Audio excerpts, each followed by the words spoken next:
भगत बैठे थे, गरीबदास जी तो आते देखा, सब खड़े हो गए। किसी ने उनका चारा लिया, सिर से उतारा, दंडोत प्रणाम करी और भक्तों ने पूरा सत्कार दिया अपने गुरुदेव को। अब वो राम राय खड़ा खड़ा देख रहा है, भाई यू कौन है, क्या बात है, इसको आदमी दंडोत प्रणाम कर रहे, ये तो सिंपल सा आदमी है मेरे जैसा। और गरीबदास जी के 1400 एकड़ जमीन थी उस समय, 1400 किले। उधर से राम राय भी एक अच्छा जमींदार था, 500-600 एकड़ जमीन उसके भी थी, किसान था वो भी सरदार जी। अब उसने सोचा यू किसान बताओ अच्छी जमीन है इसके, अभी सुना मैंने, और बैल बाल बांध रखे। इन्हें सोचा यू मेरा कैसा किसान है, इसके ये मजदूर होंगे जो इसको प्रणाम करें। अब उसने पूछा रे ये कौन है भाई, उन्होंने बताया गरीबदास जी के शिष्यों ने कि महाराज हैं गरीबदास जी, ये बड़े महापुरुष से पहुंचे हुए। अब राम राय बैठ गया जमीन के ऊपर, कलेजा पकड़ के, अगे इतनी दूर आया और खोदा पाड़ और पाई चुया, यू महाराज जी पाया, देख मेरे कैसा किसान रह तरह के जो भाई। अब वो अंतर्यामी थे गरीबदास जी, उसकी सारी देख रहे थे। यो भगत तो फ्यूज हो गया। उधर से गरीबदास जी ने जितने वहाँ 5-4 भगत थे उनसे कहा, किसी को तो बैलों को चारा डालने की सेवा दे दी, किसी को कहा भी बैलों को पानी पिला लो तालाब पर जाकर के, सब इधर उधर कर दिए।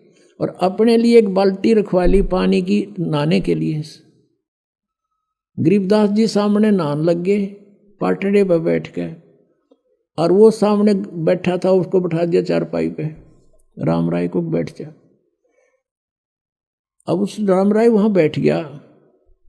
अब चल इतनी दूर आया, इस तो पूछते लो किसा महाराज से हो, इस दृष्टिकोण से वो बैठ गया। अब गरीबदास जी नहाने लगे, स्नान करके वो उठे। अब गांव में क्या है, यहाँ हरियाणा के अंदर धोती बांधा करते पहले तकरीबन सभी किसान या कोई भी था। अब उस धोती का ही एक बेल्ट बना करते एक हिस्से की, आधी ऐसे बांध लेते थे, उसी का एक टुकड़ा उस अलग नहीं करते थे, ऐसे लपेट करके बेल्ट बांधा करते ऊपर के, जहाँ बेल्ट बंधती है उसी कपड़े को, ऐसे उसको अड़बंध बोलते हैं, अड़बंध। तो गरीबदास जी ने नहा के और धोती ऐसे लपेट ली और फिर कहा उससे कि राम राय से कि भाई सरदार जी एक भाई ये मेरे हाथ का चोट लगी हुई है, उंगली काम नहीं करती, और ये मेरी धोती का गांठ लगा दे। तो शरीर के चारों तरफ के ला के फेर कर ऐसे गांठ लगानी होती थी, वो धोती शरीर के अंदर से निकल जाती और गांठ धोती का लग जा, शरीर के चारों तरफ नहीं रहे। अब उसने सोचा कि कहीं तरह से धोखा लग गया, तो उसने फेर निकाल ली और फिर गांठ लगानी चाहिए, वो फिर उसी तरह शरीर के अंदर से निकल गए और वह धोती का गांठ लग जा। गरीबदास जी ने वो फेर रखा था कि इसकी फड़क निकल दे सारी। अब जैसे ये धोती थी, उसका एक हिस्सा ऐसे कर दिया करते थे किसान, ऐसे ऐसे करके, और फिर उसको बांधते थे। फिर शरीर के चारों तरफ के, वो धोती से कनेक्टेड रहती थी शेष के, और ऐसे शरीर के चारों तरफ के वो लावे, और गांठ नो लानी थी, वो नो खींचा शरीर में निकल जा, धोती का गांठ लग जा। अब तीसरी बार भी जब यह सतीथि हो ली, उसने ऊपर ने देखा कि देखा तो नहीं है तेरे का ना, इधर न्यू सोचा अच्छा बड़ी बूझ गांठ भी ना लगती इससे। जब उसने ऊपर को देखा और राम राय था विष्णु जी का पुजारी, तो गरीबदास जी का ऊपर का हिस्सा विष्णु जी जैसा हो गया, सिर पर मुकुट, 4 हाथ, शंख चक्र गदा पद्म। जब उसने नो देखा चरणों में पड़ गए, और गरीबदास जी ने बोला रे मैं तेरे कैसा किसान हूँ, या गांठ क्यों ना लगती तेरे तय। तब उसने देखा जानता को तेरे की तो भाई आम व्यक्ति नहीं है, चरण पकड़ दिए। अब ऐसी लीला करे बिना वो राम राय सुने नहीं कुछ, यो ज्ञान ही 60 पट।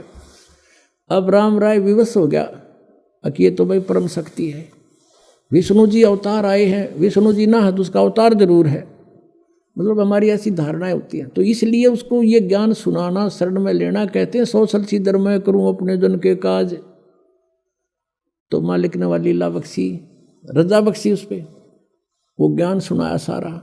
एक हफ्ता रोक्या, खूब उधर जानने का दिल करे था उसका, रंग दिया रंग में। तब उसने कहा कि भगवान ये ज्ञान तो आज तक किसी ने हमें नहीं बताया जो आज आपने बताया। तो गरीबदास जी ने कहा कि ये ज्ञान भाई भगवान ने बताया मेरे थे, वो स्वयं आए थे। वो पूर्ण परमात्मा कबीर जी हैं जो काशी में एक धानक की भूमिका, जुल्हे की भूमिका करके गए हैं। और आपके गुरु नानक देव जी के भी वही गुरु थे। अब वो तो राम राय तो सारी मान गया, बाकी सिख समाज मानो चाहे ना मानो। तो क्या बताते हैं, हम सुल्तानी नानक तारे, गरीबदास जी कहते हैं कि मेरा भी उद्धार किया, अब्राहिम सुल्तान अधम का उद्धार किया, और नानक जी का उद्धार किया, और दादू दास जी का उद्धार किया उसी कबीर परमात्मा ने। हम सुल्तानी नानक तारे दादू को उपदेश दिया, और जात जुलाहा भेद नहीं पाया, वो का सीमाएं कबीर हुआ। अब राम राय जी कहने लगा सरदार जी, अब उसको कि शुरू में यह ज्ञान इंसान सुने है, कभी सच्चा कभी झूठा, नानो नहीं ऐसे नहीं, तो उसका दिमाग झूम रहा था इस कारण से भी, और वैसे भी उसका उर्फ नाम झुमक रहा था। तब गरीबदास जी ने कहा कि तत्व भेद कोई ना कह रे झुमकरा, ये पैसे ऊपर नाच सुनो रही झुमकरा। कोटों मध्य कोई नहीं रे झुमकरा, अरबों में कोई गर्क सुनो रही झुमकरा। अब गरीबदास जी कहते हैं कि जो ज्ञान मन बताया ना, पहले तो किसी के पास यू है नहीं, और जो बाकी जो विद्वान बने फिरे हैं, कहते हम वेदों को जानते हैं, उनका पैसे उपनाच है, वो कथा करते फिरे हैं, पैसे कमाए हैं, दुनिया को ठग रहे हैं, उनके पास खक नहीं। और कहते करोड़ संतों में तुझे इस ज्ञान के बताने वाला नहीं मिलेगा, अरबों में कोई गर्क सुनो रहे झुमकरा, अरबों में। अब जैसे पुण्यात्माओं कबीर पंथ देश भर के गुरु इसमें, और जहाँ देखा वहाँ कबीर पंथी, तो उनके पास कख नहीं है, वो उनके पास विधि नहीं है सही, तो वो भी काल के ही जाल में है। अब क्या बताया है कि अरबों में कोई गर्क सुनो रहे झुमकरा, गर्क माने कंप्लीट इन ऑल रिस्पेक्ट। जैसे किसी ने यो ज्ञान सुन लिया और इस दास से तीनों मंत्र प्राप्त कर लिए, और गुरुद्रोही होकर के नाम दान देने लग गया, ज्ञान भी वही बोलेगा, नाम भी वही दे रहा है, लेकिन वो गर्क नहीं, उसको अधिकार नहीं, वो तो दुश्मन है जीव का।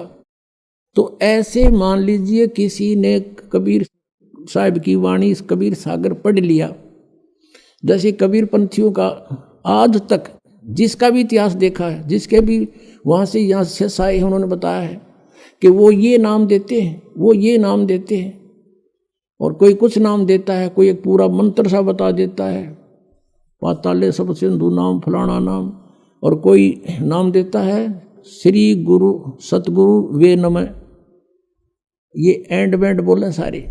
और ये कुछ एक इनमें से कबीर साहब की यह सृष्टि रचना सुना के, थोड़ा बहुत कथा कुथा सुना के दिखा जानो, ये भी वाह बात बताओ इस दास की तरह। और जैसे ये राधा स्वामी वाले पंथ के भी सचखंड और सतलोक की जो हमारे रेल बना रहे थे, इन्हें कह भी ना पता, तो ऐसा लगे कि ये भी सचखंड की बात करें और वो भी सचखंड की बात करें, वो भी कबीर साहब के बारे में कहता है। तो ये नकली है सारे, ये गर्क नहीं है, ये कंप्लीट इन ऑल रिस्पेक्ट नहीं है। इनके पास सब कुछ ज्ञान भी हो गया कि आपका ये रोग है, और उसने बता दिया तेरा ये बीमारी है, सुनकर किसी और ने बता दिया तुझे ये रोग है, और औषधि है नहीं, तो क्या फायदा उस ज्ञान का।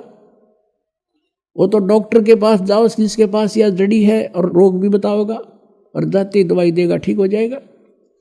तो कहा है कि कोटों मध्य कोई नहीं रहे झुमकरा, अरबों में कोई गर्क सुनो रहे झुमकरा। अरबों में, जैसे एक गांव में अगर 10,000 15,000 व्यक्ति रहते हैं, उसमें 5,000 गुरु पाओगे। थोड़े बताऊं बल्कि ज़्यादा बेसिक हो जा। जैसे किसी के बालक के कोई तकलीफ होगी, पहले तो उसकी सास कहेगी बेटी बार लीगा धर दे 100 रुपया, फिर पड़ोसन आवेगी क्या हो गया बेटी 28 का ऐसे ऐसे हो गया, अग भीतर लीगा धर दे 2 रुपये। एक और आवेगी इसका नजर हो रही है चौराहे पर मिट्टी ठा के फेंक दे इसके ऊपर का। चौथी आवेगी गुड़गाम वाली की बोल दे। यानी एक के ऊपर 5 मास्टर हो जाएंगे गुरु। ऐसे ऐसे हर घर में एक एक दो दो जरूर पाओगा। कोई ब्रह्मा की पूजा बतावे, कोई विष्णु की, कोई शिव की, कोई भैरव की, कोई भूत की, ये बतानी है नरे। और कोई फिर कहे ब्रह्म पूजो वशिष्ठ ऊपर भगवान नहीं, इनकी भी गिनती नहीं। गीता जी अध्याय नंबर 7 के श्लोक नंबर 19 में कहा है कि अर्जुन बहुनाम जन्माना मनते ज्ञानवान माम प्रपते वासुदेव सर्वमिति स महात्मा सुदुर्लभ है।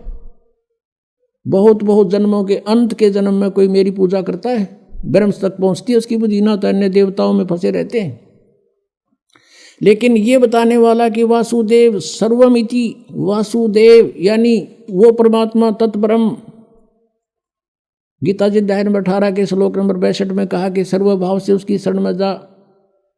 कहते ऐसे बताने वाला कोई संत के वही पाप नाशक है, वही पूर्ण मोक्षदायक है, वही सारी सृष्टि का रचने वाला है। कहता है ये बताने वाला साधु तो मुश्किल तो मिलेगा। तो उसी दृष्टिकोण से गरीबदास जी कह रहे हैं कोटो मध्य कोई नहीं रह झूमक रहा, अरबों में कोई ग्रक सुनो रह झूमक रहा, तत्व भेद कोई ना कह रहे झूमक रहा, ये पैसे ऊपर ना सुनो रहे झूमक रहा। तो गरीबदास साहिब ने कहा था भजन करो उस रब का जो दाता है कुल सभी का। ये है वो कुल का दाता, कबीर इज गॉड, और इसी की पूजा करो। बोलो सतगुरुदेव।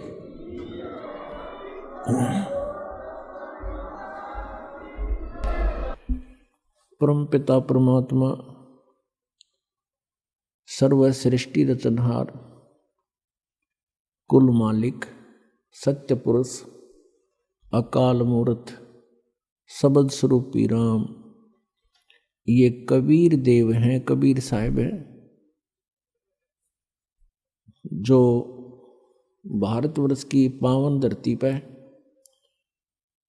सन 1398 में विक्रमी संवत 1455 ज्येष्ठ सुदी पूर्णमासी को सतलोक से चलकर एक शिशु रूप धारण करके एक लहर तारा नामक सरोवर के अंदर कमल के फूल के ऊपर विराजमान हुए, एक शिशु रूप धारण करके। उस परमेश्वर ने स्वयं आकर के अपनी जानकारी आप ही बताई है।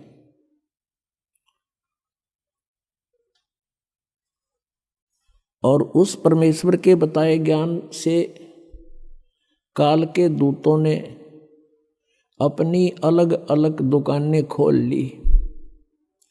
सब सचखंड सतलोक के गीत गान लगे। उनको कह कह का पता नहीं सचखंड क्या होता है, सतनाम किसे कहते हैं, और सतलोक सार नाम सतशब्द सतनाम ये क्या चीज है। इसके विषय में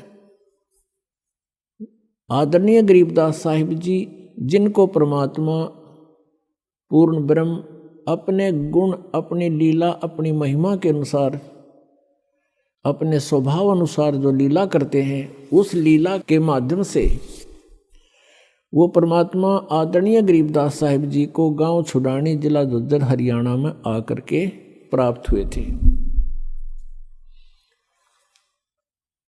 उनको फिर अपना सचखंड दिखाया, अपना सतलोक दिखाया, सर्व ब्रह्मांडों की सतिथि दिखाई, सभी भगवानों की सतिथि से परिचित करवाया। फिर उस प्यारी आत्मा को वापस शरीर में छोड़ दिया था। आदरणीय गरीबदास साहिब जी को मृत जान लिया था। घर वालों ने, कुल के लोगों ने इकट्ठा होकर के उनको चिता पर रख दिया था। अंतिम संस्कार करने की तैयारी थी। उसी समय परमेश्वर कबीर देव जी ने, कबीर परमेश्वर ने उस आत्मा को शरीर में प्रवेश कर दिया। उसके बाद गरीबदास साहिब जी ने अपनी आंखों देखा सचखंड का जो ब्यौरा दिया, वो परमात्मा ने जो 600 वर्ष पहले ज्ञान दिया था उससे ज्यों का त्यों मेल खाता है। गरीबदास साहिब जी ने कहा है कि हम देखा सो सच है और सकल प्रपंच, हमने जो आंखों देखा भगवान की महिमा, कबीर परमेश्वर जी की महिमा, वो सत्य है और बाकी सब प्रपंच फैलाए बैठे हैं। उनके विषय में कहा कि बेखों के लश्कर फिरे, बेख मीन पंथों के, ये पंथों के लश्कर फिरे, लश्कर माने टोड़ के टोड़, पता नहीं कितनी दुनिया ने घेरे बैठे हैं ये लोग। बेखों के लश्कर फिरे ये बाणी चोर कठोर, सतगुरु धाम ना पहुंचेंगे ये 84 के ढोर।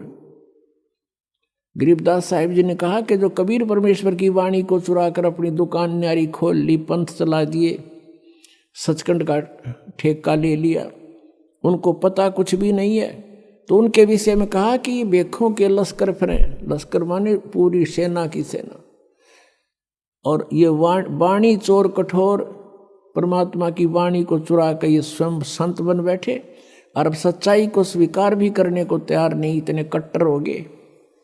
वो संत भी और उनके अनुयायी भी कहते हैं सतगुरु धाम ना पहुंचेंगे ये 84 के ढोर। ये सतलोक नहीं जा सकते, ये 84 लाख योनियों में यहीं पर अपना भटकते रहेंगे। पुण्यात्माओं, हम यहाँ काल के जाल में कैसे फंसे, और हम यहाँ इतना कष्ट उठा रहे हैं फिर भी मृत्यु पसंद नहीं करते। किसी के दोनों पैर कट गए, एक हाथ को पैरालाइसिस है, और वो भी अभी जीने की आशा करता है। किसी के एक व्यक्ति के 4 पुत्र थे, चारों मृत्यु को प्राप्त हो गए, वो भी अभी जीने की आस करता है। ऐसा क्यों है? क्योंकि हम मृत्यु पसंद नहीं करते, और मृत्यु डेफिनेट। तो जो ना होने वाली वस्तु की हम यहाँ चाह रखते हैं, तो सबसे बड़ी भूल तो अपने यहाँ लग रही है कि मृत्यु होगी और मरना नहीं चाहते। कारण क्या है? क्योंकि हम ऐसे स्थान पर रहा करते थे जहाँ कभी मृत्यु होती ही नहीं थी। कोई भी वृद्ध अवस्था पसंद नहीं करता। एक माई लगभग 65 से ऊपर की उम्र की, और उसको एक बहन ने यहाँ आश्रम में ही उसको ताई कह दिया, बुढ़िया कह दिया। वनो कहती है अच्छा मई बुढ़ी होगी, दांत नहीं उसका, शलवर पड़ रही सारे शरीर मुंह पे। तो कहने का भाव ये है, नहीं उसका दोष नहीं, हर प्रत्येक व्यक्ति यूं चाहता है कि मैं युवा बना रहूं, वृद्ध अवस्था ना हो और मृत्यु ना हो, और यहां दोनों डेफिनेट। इसके लिए परमात्मा बताते हैं, जैसे श्रीमद् भगवत गीता अध्याय 7 के मंत्र 29 में गीता ज्ञानदाता कहता है कि जो साधक जरा और मरण से, जरा मीन वृद्ध अवस्था, बुढ़ापे का कहर, और मृत्यु, इन दोनों से छुटकारा पाने के लिए जो प्रयत्न कर रहे हैं, वे उस परमात्मा को, तत्ब्रह्म को और सारे अध्यात्म को, यानी सब अध्यात्म, उस तत्व ज्ञान को, तत्व ज्ञान से और पूरे सभी कर्मों से परिचित हैं। वो किसी भी वस्तु की यहाँ डिमांड नहीं करते। वो ये चाहते हैं कि हमारी जन्म मृत्यु समाप्त हो, और वो लोग जहाँ पर जाने के बाद वृद्ध अवस्था नहीं होती वो प्राप्त हो। तो गीता ज्ञान दाता से अर्जुन ने पूछा 8वें अध्याय के प्रथम मंत्र में, उसने पूछा कि आपने जो 7वें अध्याय के 29वें श्लोक में तत्ब्रह्म के बारे में कहा है कि उसको जानकर, सारे दातुम से परिचित, सब कर्मों को जानकर प्राणी केवल जरा और मरण से छूटने का ही प्रयत्न करता है, तो वो किम तत्ब्रह्म, वो क्या है वो तत्ब्रह्म? गीता ज्ञानदाता कहता है 8वें अध्याय के 3रे मंत्र में कि वो परम अक्षर ब्रह्म है। परम अक्षर ब्रह्म, आज सुबह भी सुना था आपको, 3 पुरुष हैं, एक सरपुरुष, एक अक्षर पुरुष, और तीसरा ये परम अक्षर पुरुष। परम अक्षर पुरुष कहो, परम अक्षर ब्रह्म कहो, इसको सत्य पुरुष कहो, सत्य माने अविनाशी, और इसको पूर्ण ब्रह्म कहो। ये पर्यायवाची शब्द, उपमात्मक शब्द हैं परमेश्वर के। तो गीता जी अध्याय नंबर 15 के श्लोक 1 से लेकर 4 में, 16 और 17 में इन 3 प्रभुओं की स्थिति स्पष्ट कर रखी है कि सबसे श्रेष्ठ वो सरपुरुष और अक्षर पुरुष से भी अन्य है, वो परम अक्षर ब्रह्म है। परमात्मा हमें यहाँ आकर बताते हैं, मेरे अंसाबाई अंश रूप था जब तू आया। जब तू सतलोक से आया तेरी ऐसी दुर्गति नहीं थी, तू इतना कंगाल नहीं था भक्ति का। आज तुम भक्ति के कंगाल बना दिए, भक्ति धन से कति रहित कर दिए इस काल भगवान ने। ये समर्थ प्रभु नहीं है, ये ब्रह्म 21 ब्रह्मांड का स्वामी है और ये आप ही से एक टैक्स लेता है, उससे अपने ब्रह्मांड चला रहा है। यहाँ की नीति इस ब्रह्म से लेकर सरपुरुष से लेकर और नीचे तक राजा तक की एक जैसी नीति है। जैसे यहाँ से पुण्यकर्मी प्राणी ओम नाम का जाप करके ब्रह्मलोक प्राप्त कर लेता है, तो वहाँ जब ये जाता है इसकी पुण्य, इसकी साधना, इसकी भक्ति धन साथ होता है और वो ब्रह्मलोक को प्राप्त होता है। ब्रह्मलोक इज ए रेस्टोरेंट, वो एक होटल है, उसका मालिक ये काल है ब्रह्म, और होटल का मालिक जो चार्ज करता है, जो उनको खाने को देता है, उसमें से ही अपनी कमाई करता है, उस कमरे का रेंट लेता है। तो वो सब चार्जेज आपसे लेकर के वो तो अलग, फिर आपके खाने पीने में जो खर्च होता आपकी कमाई वो अलग, तो वहाँ से अपना जो टैक्स वो अलग रख लेता अपनों को, जिससे अपना ब्रह्मांड चला रहा है और आपको वहाँ खाली करके खोखा और नरक में भेज देता। तो पुण्यात्माओं, ये ज्ञान भगवान ने स्वयं आकर दिया, परमेश्वर ने। हम कैसे फंसे इस काल के जाल में, हम सभी तो आज आपको सृष्टि रचना सुनाएंगे। जैसे आज सुबह का सत्संग था, भजन करो उस रबदा जो दाता है कुल सबदा।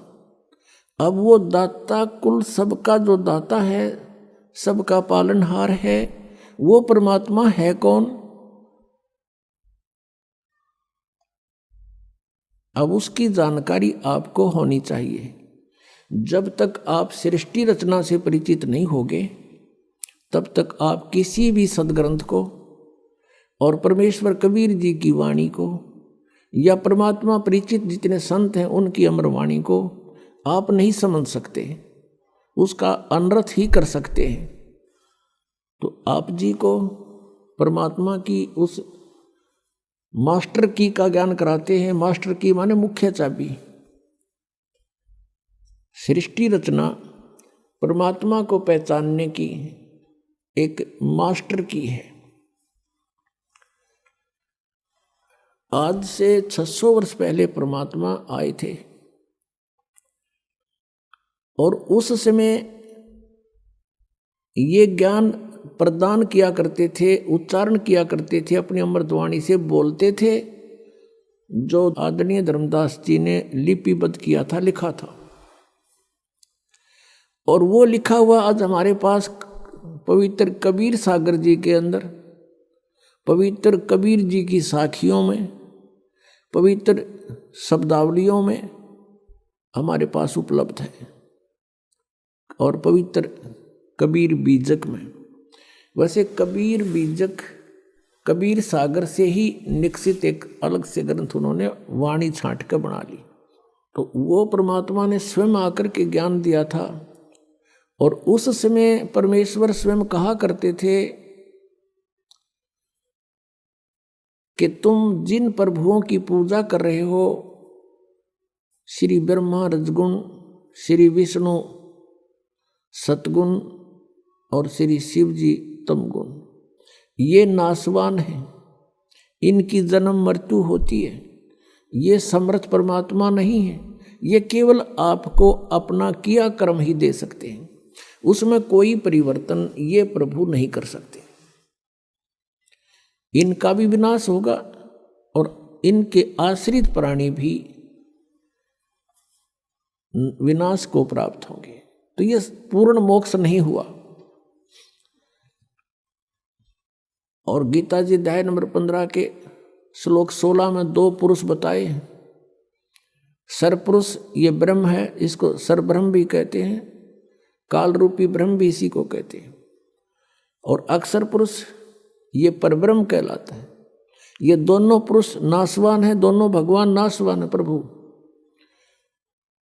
और इनके अंतर्गत जितने प्राणी हैं वो भी नाशवान है।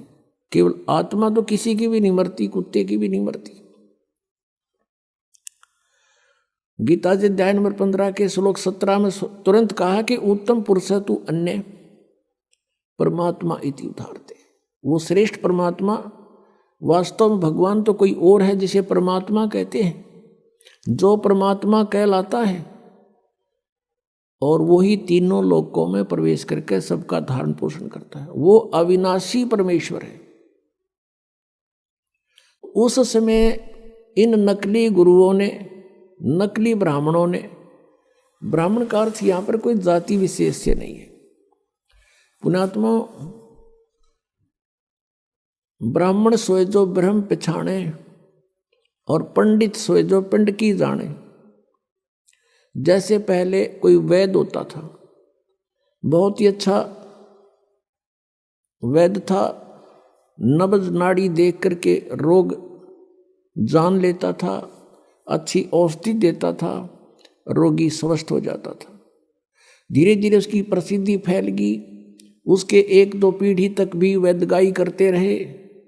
उसके बाद उनके अनुयायी जो है वैद्य का काम करना छोड़कर अन्य कार्य करते हैं, तो भी वे अपने साथ में वैद्य लिखते हैं। जैसे राज सिंह वैद्य, और वो दुकान खोल रहा है परचून की, धर्म सिंह वैद्य वेल्डिंग सेट ले रहा है और वो भी वैद्य लिख रहा है। एक टायर पंचर लगा रहा है, वो भी लिख रहा है कृपाराम वैद्य, जबकि उनके पूर्वज तो वैद्य थे। अब वो वैद्य नहीं है, वो केवल सरनाम बना लिया उन्होंने, सरनेम। ऐसे ही जो ब्राह्मण पंडित अब वर्तमान के हैं, ये ब्राह्मण नहीं है तो सिर्फ उस वैद्य लिखन लागे शर्मा और पंडित, ये वो पंडित ब्राह्मण नहीं है। ये क्रिया करते हैं, कोई खेती करता है तो ब्राह्मण वो भी लिखता है, किसी ने कोई और दुकान खोल रखी है वो भी पंडित जी लिखता है। तो ये पंडित नहीं है, वो तो उस वैद्य वाली परंपरा से लिखन लाग गए। मेरे पूज्य गुरुदेव जी इस ब्राह्मण परंपरा से संबंध रखते थे। संसारिक शब्दों में कहें कि वो ब्राह्मण थे, पंडित थे। गांव पैंतावास बड़ा, जिला भिवानी, भिवानी से दादरी रोड के ऊपर, दादरी से 10 किलोमीटर पहले जाते समय, भिवानी से जाते समय राइट हैंड को एक बड़ा पैंतावास गांव है, सड़क से भी 1-1.5 किलोमीटर अंदर की ओर, मेन रोड से। तो वहां मेरे पूज्य गुरुदेव जी का जन्म हुआ। वो 16 वर्ष की आयु में घर त्याग कर परमात्मा प्राप्ति के लिए घर छोड़कर चले गए थे। आगे उनको कबीरपंथी संत मिल गए, और मेरे जो दादा गुरुजी थे, यानी मेरे पूज्य गुरुदेव जी के पूज्य गुरुदेव, वो गांव छावला दिल्ली में, गांव छावला के जाट थे, और उन्होंने काशी विद्यापीठ से शिक्षा ग्रहण कर ली। वो भी घर छोड़कर चले गए थे 15-16 साल की आयु में। उनके गुरुदेव ने, हमारे दादा गुरुदेव के गुरुजी ने उनको शिक्षित करा दिया था। वो 4 विषय के आचार्य हो गए थे, और वो जाट होते हुए अपनी जो पदवी लिखते थे, अपनी डिग्री लिखते थे, पंडित चिदानंद। आज उनका आश्रम है डिस्ट्रिक्ट सोनीपत, खरखोदा के पास एक गोपालपुर गांव है। गोपालपुर गांव में मेरे पूज्य गुरुदेव के गुरुदेव यानी हमारे दादा गुरुजी का आश्रम है। उसके ऊपर लिखा हुआ मोटे अक्षरों में पंडित चिदानंद जी आश्रम, यानी वो जाट होते हुए पंडित लिखते थे। हमारे गुरुजी ब्राह्मण होते हुए ब्राह्मण नहीं, संत लिखते थे, स्वामी लिखते थे। वो कहते थे ब्राह्मण नहीं हूं मैं संत हूं। तो यहाँ ब्राह्मण उसको, पंडित उसको कहते हैं जो गुरु पद पर और वैसे जो शिक्षा ग्रहण कर लेता है। वैसे तो परमात्मा का ने डेफिनेशन बता दी, पंडित सोए जो पिंड की जाने, ब्राह्मण सोए जो भगवान पहचाने। वो ब्राह्मण होता तो हम ब्राह्मण हो गए, हम ही पंडित हो गए, क्योंकि हमने खोज लिया उस भगवान की, भगवान को ढूंढ लिया, पहचान लिया उस मालिक को। तो अब हम इसलिए डिफाइन करना पड़ता है कि कोई बेदक ना जा बीच में, कि तो ब्राह्मणा ने बूढ़ा बतावे।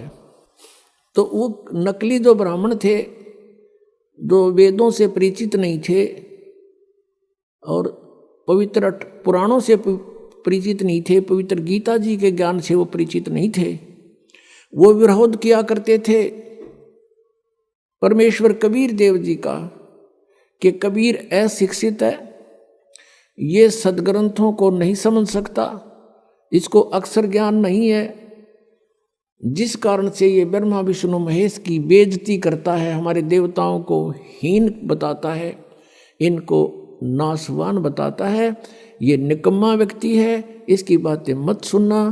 और पूरे हिंदू समाज में कबीर परमेश्वर जी का बहुत विरोध करवा दिया, और भी बहुत सारी अफवाहें उनके साथ जोड़ दी। उद्देश्य उनका ये था कि कोई भी कबीर जी के निकट ना चला जा, और कबीर जी के निकट चले गए तो तुम्हारी दुकानें बंद हो जाएंगी।